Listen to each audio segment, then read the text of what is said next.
Tak seperti para pemain timnas Jepang yang busuk, Aiku berkata bahwa setiap pemain di Blue Lock memiliki keegoisan mereka masing-masing untuk bisa mengimprovisasi permainan mereka di lapangan. Aiku percaya bahwa hal inilah yang akan menjadi ancaman bagi timnas Jepang jika nantinya tak menemukan cara yang tepat untuk meredam setiap serangan tim Blue Lock ke depannya.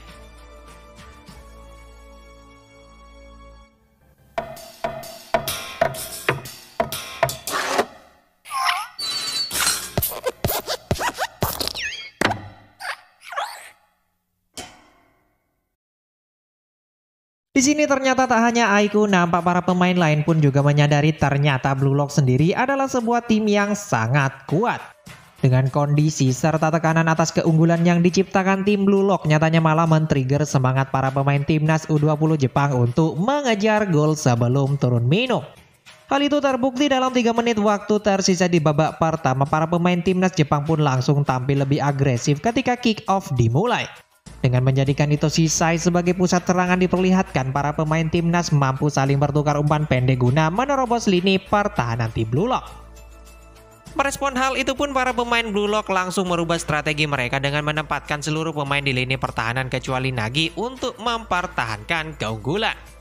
Namun meski demikian, Itoshi Sai yang menjadi pengatur serangan timnas Jepang justru masih berhasil meneruskan bola pada Kitsune yang ia nilai akan mampu bergerak maju menerobos pertahanan Blue Lock.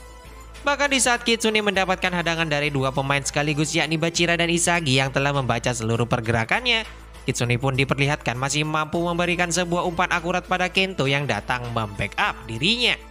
Di sini Kento yang tak mau membuang-buang peluang di depan matanya tanpa ragu langsung meletakkan sebuah tendangan jarak jauh dari luar kotak penalti. Di sini untung saja aksi Neko dalam membatasi ruang tembak Kento nyatanya memudahkan Gagamaru dalam menepis tembakan keras yang diarahkan tepat ke pojok kiri atas gawang Blue Lock. Namun lagi-lagi di sini bola rebound kembali berhasil dikuasai oleh Itoshi Sai yang sangat sigap memprediksi arah tendangan Kento sebelumnya. Dengan aksi lincah dalam melakukan tipuan diperlihatkan Itoshi Sai mampu mempecundangi Isagi dan Bachira yang datang menghadang dirinya. Tak mau membuang-buang waktu yang tersisa, Sai pun tanpa pikir panjang langsung meletakkan sebuah umpan lambung dan akurat mencari pergerakan Sendo di depan gawang. Di sini di saat Sendo telah siap akan menyambut dan melakukan tendangan ke arah gawang dengan sangat cepat, Rin tiba-tiba saja datang mengclears bola tepat sebelum Sendo bisa menguasai bola. Namun ternyata untuk yang kesekian kalinya Itoshi Sai kembali berhasil membaca hal tersebut guna menyambut bola rebound dengan tendangan keras mengarah ke pojok gawang Gagamaru. Dan di saat seluruh pemain Blue Lock sudah terlihat putus asa, tendangan Itoshi Sai akan kembali merubah keunggulan mereka. Bak seorang pahlawan Aryu nyatanya mampu membackup Gagamaru melompat guna memblocking bola menyelamatkan timnya dari kebobolan.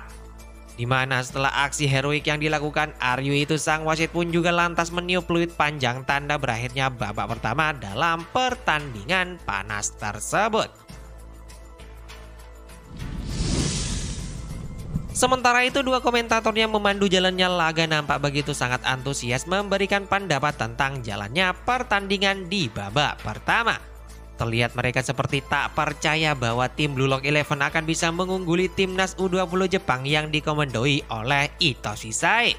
Bahkan mereka menyebut tim Blue Lock memiliki peta kekuatan yang sangat luar biasa melebihi sosok Itoshi Sai sendiri. Hal itu pun lantas mengisyaratkan setiap masyarakat Jepang khususnya penikmat sepak bola sangat menantikan lahirnya pemain-pemain hebat setelah pertandingan tersebut.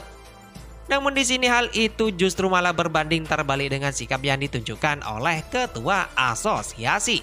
Ia yang notabene hanya mengejar keuntungan saja dari kemenangan Itoshi Sai sebagai figur penting malah langsung melabrak pelatih Yasumori di sana. Dengan seluruh pemain yang ada, sang ketua asosiasi menekan agar pelatih Yasumori melakukan sesuatu untuk memenangkan pertandingan tersebut. Bahkan ia meminta agar melakukan berbagai cara yang bisa digunakan pelatih Yasumori untuk menghancurkan tim Blue Lock 11.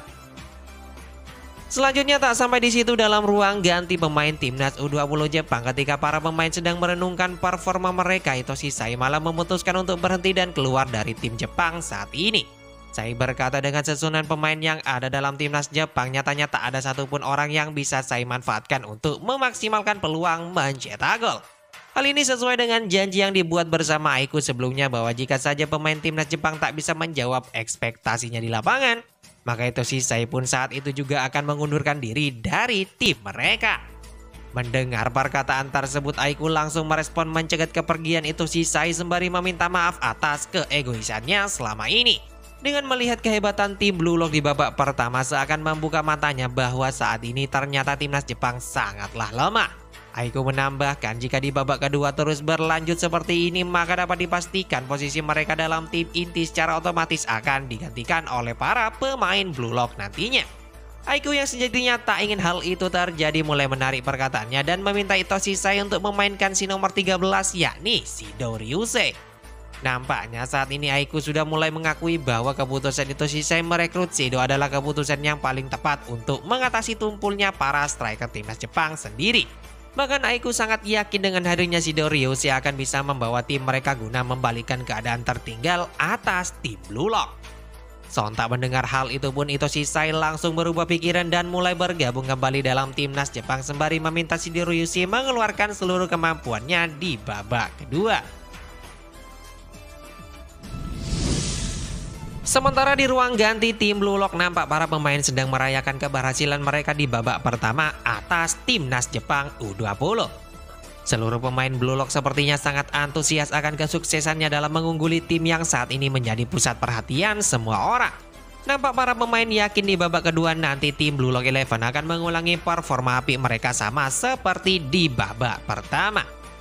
Namun sejurus kemudian ketika para pemain sedang berada dalam kondisi puncak, ego Jinpachi pun tiba-tiba saja datang ke sana guna mereview jalannya pertandingan.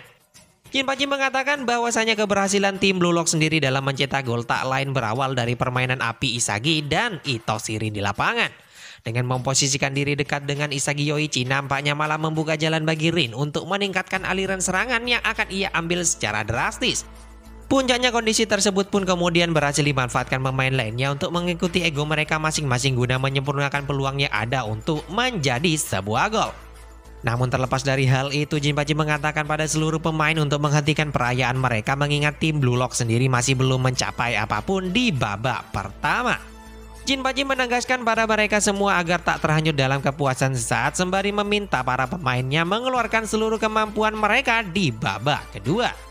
Sontak kalimat dari Jinpachi itu pun lantas menyulut semangat para pemain Blue Lock agar tetap fokus pada tujuan mereka, yakni mengejar sebuah kemenangan, terutama Isagi Yoichi.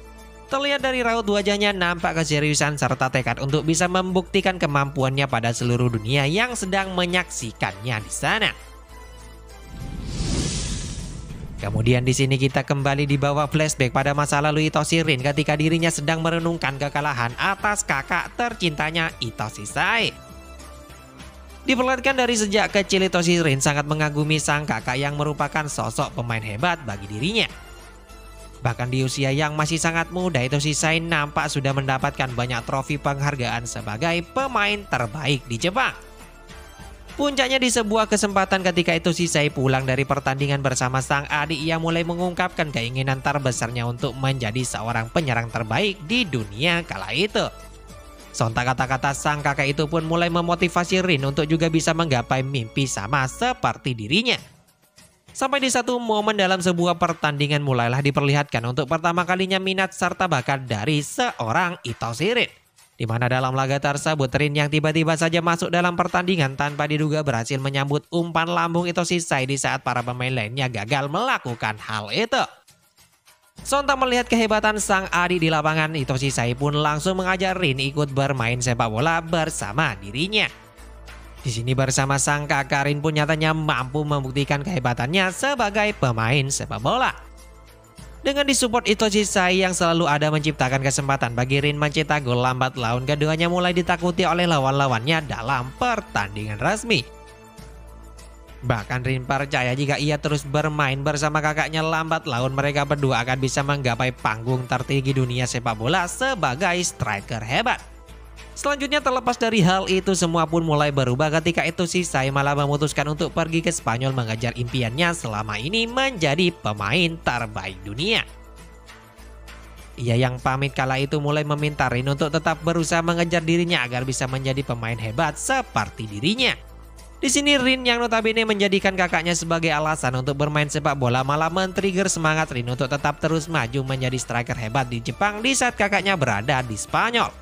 Dengan keegoisannya yang tak ingin kalah dari orang lain, Rin pun terus berusaha cukup keras guna menjadi sosok yang selama ini diinginkan kakaknya Itoshi Sai. Sampai beberapa tahun berselang ketika Itoshi Sai pulang ke Jepang, raut wajahnya pun mulai berubah ketika berkunjung menemui Rin. Ia yang saat ini telah merasakan kerasnya dunia sepak bola internasional malah mulai mengubah impian yang ingin Sai capai selama ini. Ia yang dulunya ingin menjadi seorang striker hebat justru saat ini malah berpaling ingin menjadi sosok gelandang serang terhebat mengingat posisi sebagai striker tak lagi bisa ia raih. Itoshi Sai sadar dengan kemampuannya saat ini sampai kapanpun tak akan bisa menggapai posisi sebagai striker hebat di dunia setelah beberapa tahun bermain di Spanyol. Sontak mendengar perkataan itu pun Rin mulai meluapkan kekecewaannya atas keputusan sang kakak yang membuang impiannya untuk menjadi seorang striker. Rin menganggap bahwa kakaknya sendiri sudah berubah, tak akan bisa saling berbagi impian yang sama dengan dirinya seperti dulu kala. Rin merasa bahwa sang kakak terlalu mudah putus asa, tak seperti kakak yang selama ini ia kenal. Merespon hal itu pun Sai lantas mulai menantang Rin berduel 1 lawan 1 untuk membuktikan betapa luasnya dunia sepak bola yang belum pernah Rin rasakan.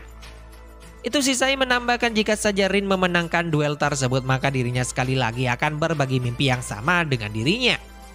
Namun sebaliknya jika Rin kalah maka Sai mengatakan untuk melupakan mimpi mereka berdua selama ini menjadi seorang striker. Tetapi sayangnya di sini Itoshi Sai yang lebih unggul dalam segala aspek nampak dengan mudah mempecundingi sang adik yang tak bisa berbuat banyak menghadapi pergerakannya di sana. Di mana dengan kemenangan tersebut Sai pun mulai meminta pada Rin agar tak menjadikannya sebuah alasan untuk bermain sepak bola lagi sama seperti sebelumnya. Dengan sangat arogan Sai mengatakan bahwa orang yang tak bisa bermain sepak bola seperti Rin saat ini adalah seseorang yang tak akan pernah ia butuhkan dalam hidupnya.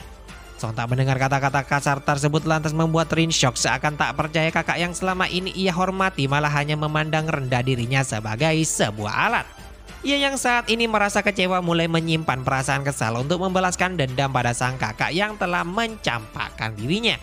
Jadi dari sinilah kemudian mulai muncul filosofi sepak bola Itoshi Rin yang memang ia tujukan untuk menghancurkan Itoshi Sai.